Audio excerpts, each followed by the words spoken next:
அடுத்ததாக எல்லாருக்குமே வந்து ரொம்ப காமனாக இருக்கக்கூடிய கேள்விகள் வந்து வெல்டபிலிட்டி அப்படின்னா வெல்டிங் அடிக்கக்கூடிய மெட்டீரியல்ஸ் நம்மள்ட்ட என்னென்ன மெட்டீரியல்ஸ் இருக்குது அப்படின்றது எல்லாருக்குமே ஒரு சந்தேகம் இருந்துக்கிட்டே இருக்குது. நம்மளுடைய மெட்டீரியல்ஸில் நம்ம நார்மலாக பார்க்கக்கூடியது வந்து எம்எஸ்சில் வந்து எம்எஸ் ரஃப் இருக்குது, எம்எஸ் பாலிஷ் இருக்குது, அதுக்கப்புறம் வந்து EN8, EN9, C45 இதெல்லாம் வந்து கார்பன் ஸ்டீல்னு சொல்கிறோம். இதுக்கடுத்து EN19, EN90, EN24, EN36, EN353 இதெல்லாம் வந்து உங்களுக்கு அலாய் ஸ்டீல்னு சொல்கிறோம்.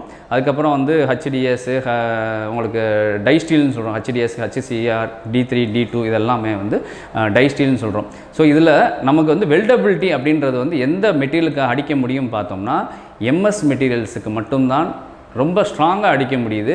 EN8 மெட்டீரியல்ஸுக்கு வந்து சில சைஸுகளுக்கு மேலே போக போக வெல்டு அடிக்க முடியாது அப்படின்றது தான் வந்து நமக்கு ப்ராக்டிக்கலாக தெரிஞ்சிக்க வேண்டியது. இதற்கான காரணம் என்ன அப்படின்னு பார்த்திங்கன்னா எம்எஸில் கார்பன் 0.18% இருக்கிறதுனால அதனால் வந்து வெல்டிங் அடிக்க முடியுது. 2 மெட்டீரியல்ஸில் வந்து ஃபெரஸ் ஜாஸ்தியாக இருக்குது. எம்எஸை பொறுத்த வரைக்கும் ஃபெரஸ் ஜாஸ்தி, கார்பன் வந்து 0.18% இருக்குது. இதே இது வந்து உங்களுக்கு EN8, EN9 போக போக 0.28%லேருந்து 0.45% வரைக்கும் போகிறதுக்கான வாய்ப்புகள் இருக்கிறதுனால அங்கே உங்களுக்கு வெல்டு அடித்தோம்னா 2 மெட்டீரியலுக்கு கார்பன் கூட இருக்கிறதுனால 2 மெட்டீரியல் வெல்டு அடித்ததுக்கப்புறம் பிரிஞ்சு போகிறதுக்கான வாய்ப்புகள் கூட. ஸோ அடுத்து அலாய் ஸ்டீலு, டை ஸ்டீல் இதெல்லாம் போக போக கார்பன் கூட இருக்கிறதுனால இந்த மெட்டீரியல்ஸ் எதுக்குமே நம்ம வந்து வெல்டு வந்து சாதாரண ஒரு ஆர்க் வெல்டிங் ராடை வச்சு அடிக்க முடியாத சூழ்நிலை கிடையாது இன்றைக்கி.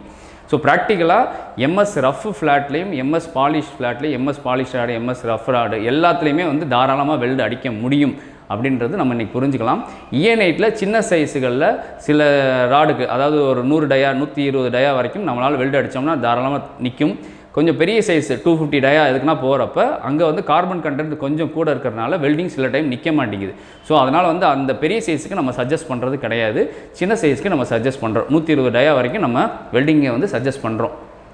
ஸோ இது வந்து ப்ராக்டிக்கலாக எம்எஸ்க்கு அடிக்க முடியும், எம்எஸ்க்கு வெல்டிங் நிற்கும், EN8 சில சைஸுக்கு நிற்கும் அப்படின்றத கன்க்ளூட் பண்ணிக்கோங்க.